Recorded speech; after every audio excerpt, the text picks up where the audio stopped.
People who are destined for tremendous success in the future are willing to make sacrifices in the now to guarantee that future. By sacrifices, we mean they are willing to put in long hours, wake up earlier, work harder, stay later, and invest and preserve their money even when they have little, knowing that compound interest will allow it to grow over time. They commit significant time to their children, realizing that this investment in love, affection, and support will pay rewards for decades, even across generations, benefiting their children and grandchildren. Sacrifice is the important word, and it involves the discipline to forego gratification in the short term for larger long-term gains. Self-discipline is self-control. It is self-mastery. The reward for developing self-discipline is immediate. People sometimes believe, geez, I won't see the benefits until far in the future. But no, the reward is instant. There's a significant adage in spiritual development: you are not punished for your sins, but by them. In other words, detrimental deeds produce rapid consequences. Similarly, excellent deeds generate quick rewards.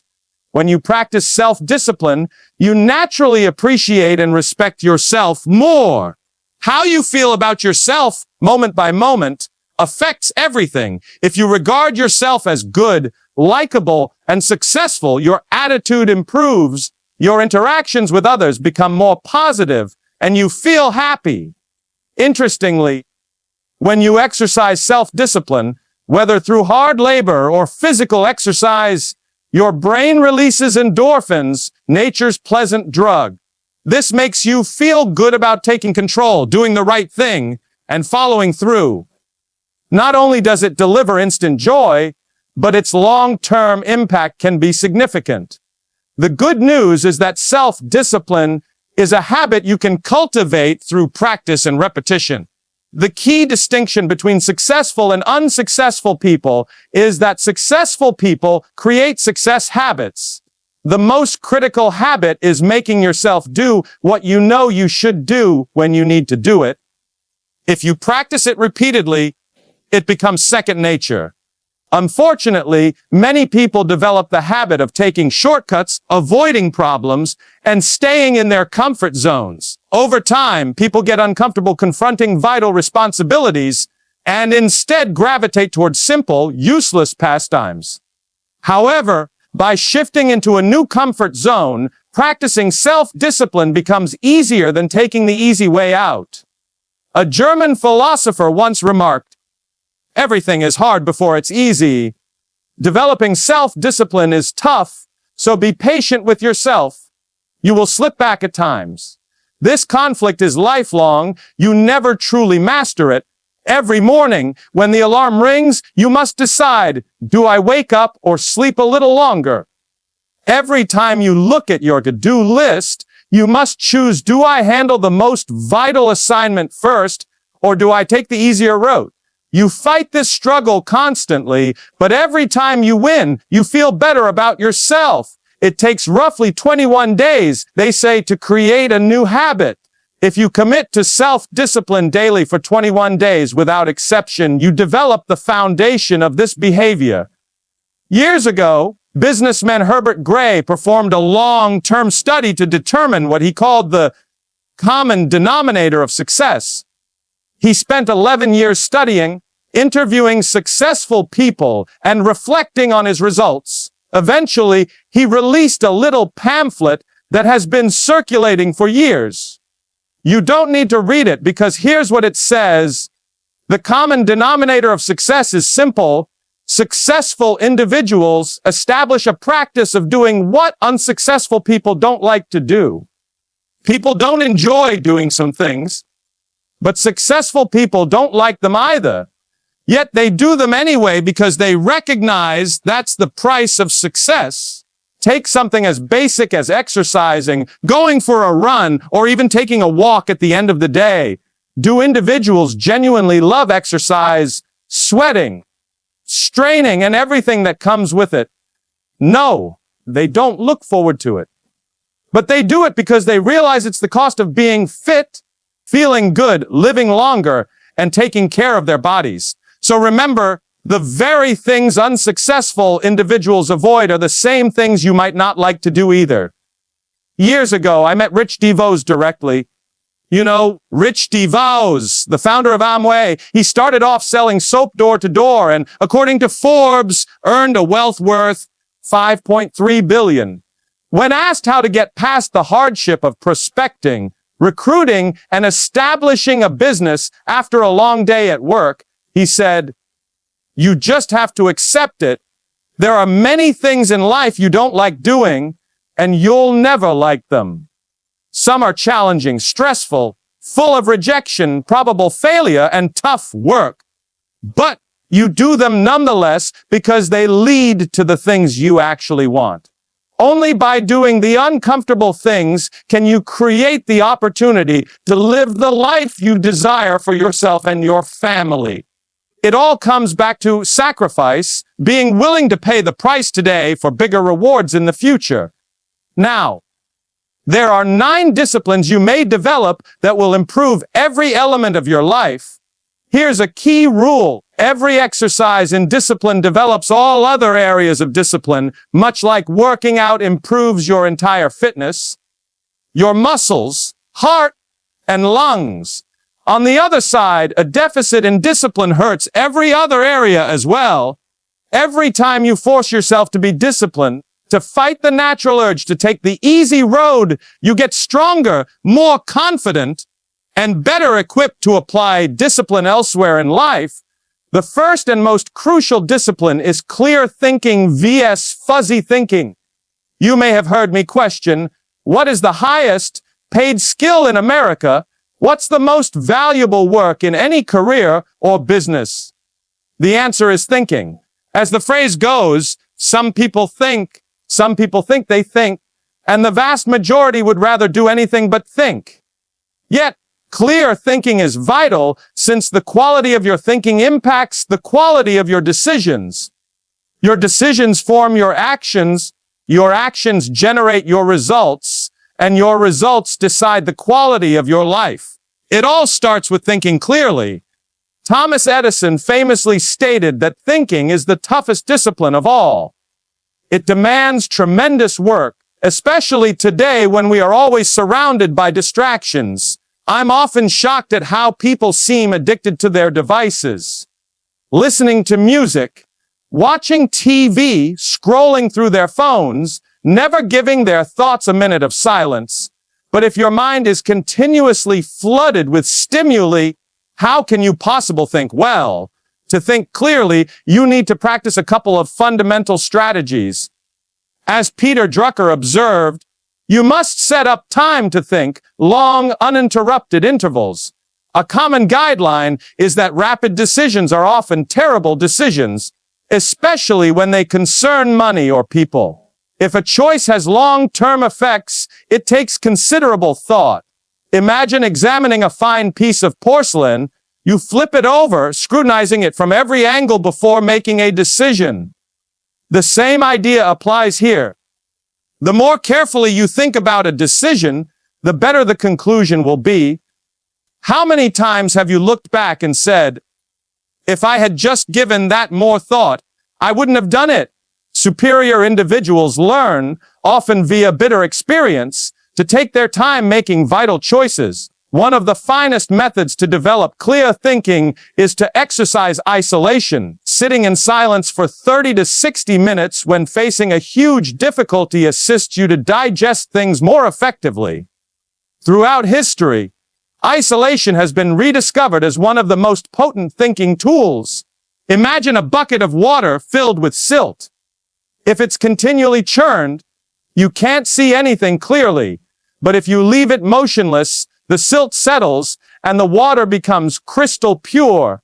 The same happens with your mind. When you remove distractions and sit in silence, your ideas settle and clarity emerges. It requires enormous discipline the first few times you try it. After approximately 25 or 26 minutes, your mind begins to clear.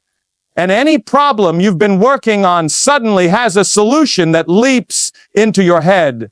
Any difficulty you've been struggling with seems to fix itself as if by miracle. By practicing solitude, you actually awaken your superconscious mind and your intuition, something that has been a difficulty to you, or an issue you've wrestled with, becomes crystal apparent and you know just what to do. The beautiful thing about solitude is that everyone who practices it swears by its power. If you've never tried it before, just try it once today. Take 25-30 minutes, or perhaps an hour if feasible, and sit quietly by yourself. Allow your mind to relax down. This is frequently termed mind calming. Just let yourself relax and think, and you'll be astonished at what happens. You'll begin to make better judgments, and you'll hear what's termed the still small voice within. This voice may sometimes roar so loudly you'll be shocked. Here's another approach to increase your thinking. When dealing with any circumstance, jot down every aspect of the problem. Take a sheet of paper, and the rule is simple: think on paper. Write down everything, how it happened, what's going on, the difficulties, the concerns, the prices, the persons involved. Just write it all out. The most wonderful thing happens when you engage both your head and your hand.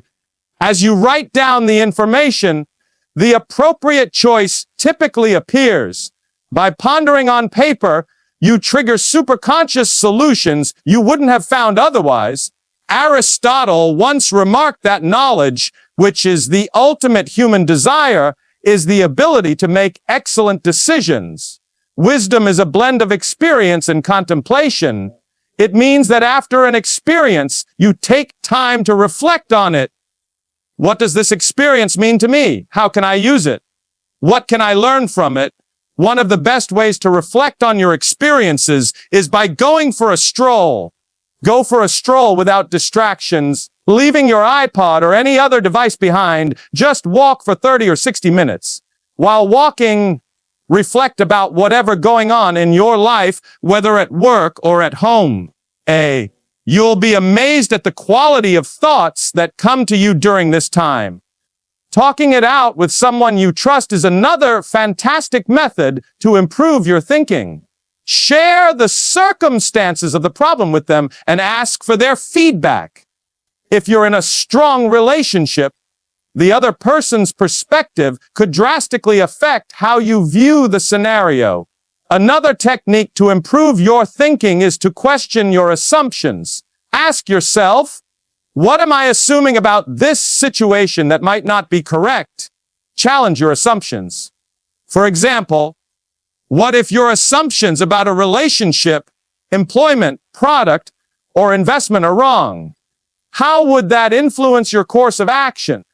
The key to effective thinking is being open to doing something altogether different. Be open to recognize the idea that you could be incorrect and pursue a fresh strategy. This openness helps extend your perspective, allowing you to discover options you would not have considered. Clear thinking is the cornerstone of success and is a discipline pursued by the most successful, happiest, and wealthiest people. The second key discipline is the practice of daily goal setting. This discipline may actually improve your life. We know that focus and concentration are important to success. While other skills are necessary, the ability to focus and concentrate is indispensable. If you cannot focus and concentrate, you'll be working for someone who will make you focus and oversee you. The ability to focus clearly on what you want and then to concentrate on attaining it is a habit you may develop through practice. Start by asking yourself this question: what do I really want to do with my life? What is my purpose here? If I could do anything at all, what would it be? Most people don't think clearly about their life's purpose since they're consumed with life's challenges. To define what you genuinely want, ask yourself this. Imagine you receive 10 million in cash today, tax-free, and you also learn that you'll live for another 10 years in fantastic health, but that's it. What would you do with your life if you had no financial worries and had 10 years to live? What would you do more of or less of? What would you start or quit doing? What would you get into or walk away from? Take a time to genuinely visualize that scenario. Most individuals, as I indicated earlier, become focused with their limitations, what they don't have, which holds them back from selecting what they actually want. The next step is to take a spiral notebook. I carry one with me all the time. Write out 10 goals you aim to attain in the following 12 months. Write your goals in the present tense, as if they already exist. Don't state, I will earn X number of dollars in the next 12 months.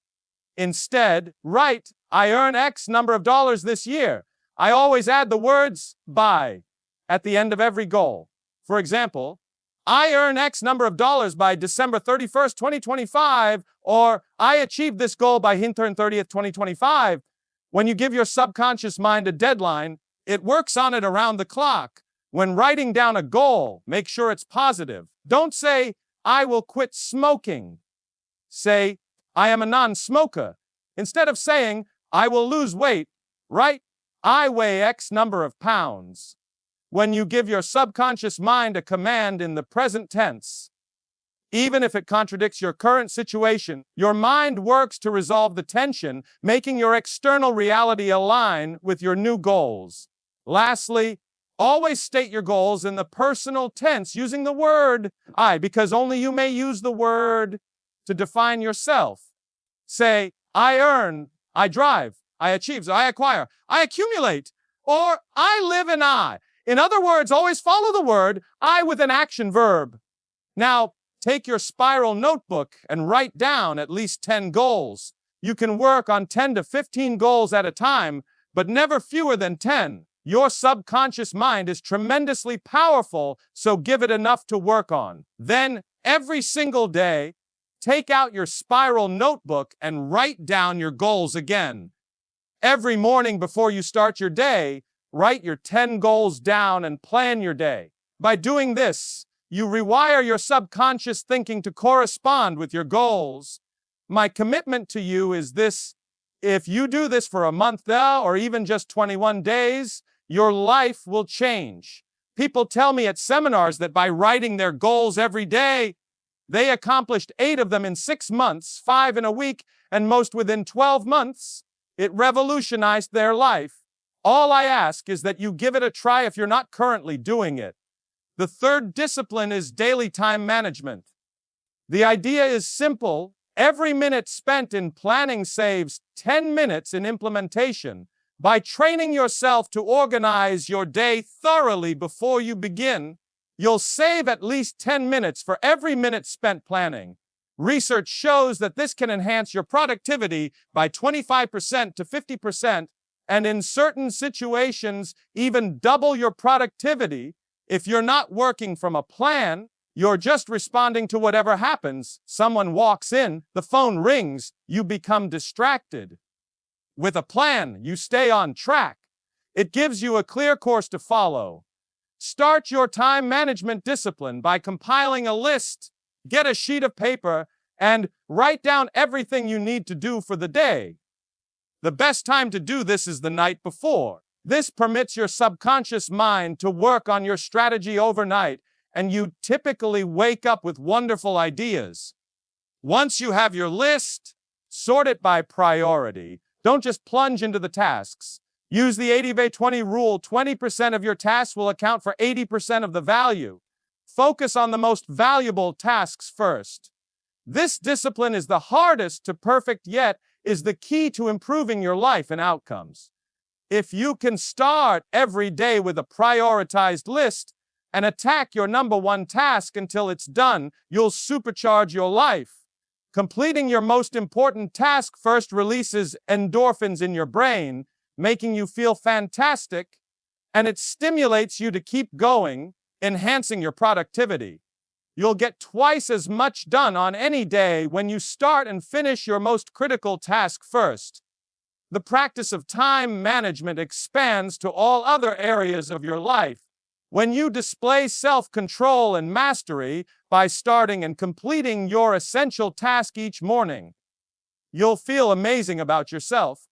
The fourth discipline is the discipline of courage.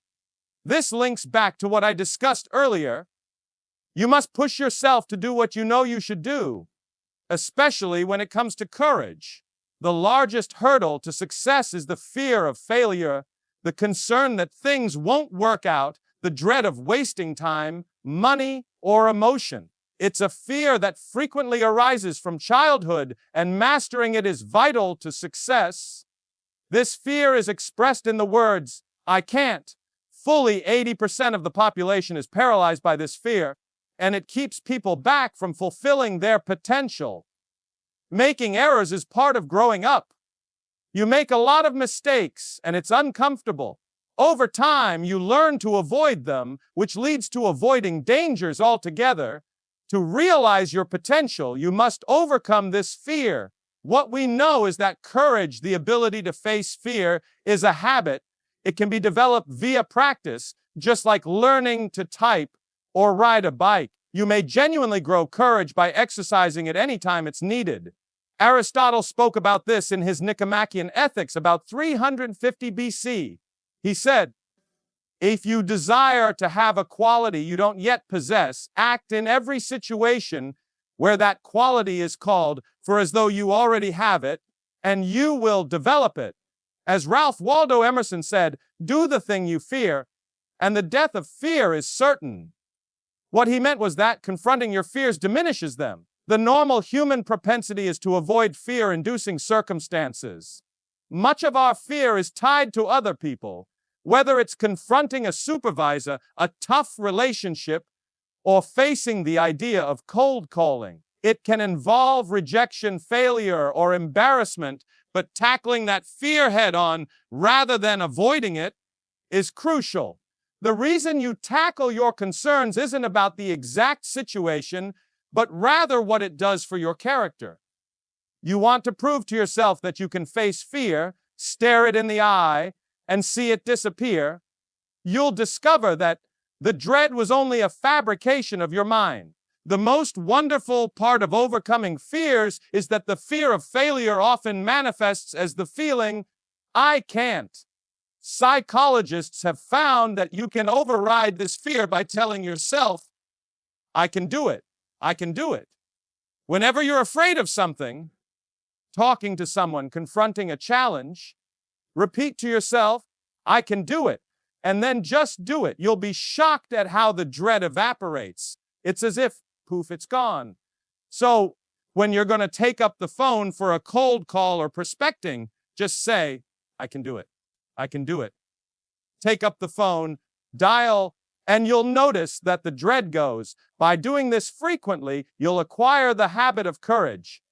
Here's an exercise for you. Identify one fear in your life today. Use that as your challenge. Tell yourself, "I'm going to face this fear. I'm going to confront it head on, like a car hitting a wall, until the fear is gone." Once you accomplish that, you'll look up and find you're a different person. You'll know that nothing you fear can keep you back. The method of creating huge blocks of time demands you to commit to working at specified times on major activities. Most important work takes huge, unbroken blocks of time. Your capacity to carve out these high-value, highly productive intervals is key to your ability to make big contributions to your career and life. Many successful business executives commit special time each day to calling clients for feedback. Some folks allocate 30 to 60 minutes each day for exercise. Others read fantastic literature 15 minutes before bed, which over time adds up to dozens of books. The key to success with this time blocking strategy is to schedule your day in advance, setting out regular periods for specific chores. You create appointments with yourself and discipline yourself to keep them. You arrange 30, 60, or 90-minute periods to focus on accomplishing key tasks. Highly productive people arrange particular activities throughout the day. They build their work lives around finishing critical things one at a time. As a result, they become significantly more prolific, typically achieving 2, 3, or even 5 times the output of the normal person. A time planner broken down by day, hour, and minute, arranged in advance, is one of the most potent personal productivity tools. It allows you to see where you can consolidate time blocks for focused work. During this period, you turn off the phone, eliminate distractions, and work without interruption. One of the best work habits is waking up early and working from home for a few hours in the morning. You can achieve 3 times as much work at home without interruptions as you could in a bustling workplace, surrounded by people and phone calls. A key to good performance and productivity is making every minute count. Use travel and transition times, often referred to as gifts of time, to perform little parts of larger activities. Remember, the pyramids were erected one block at a time.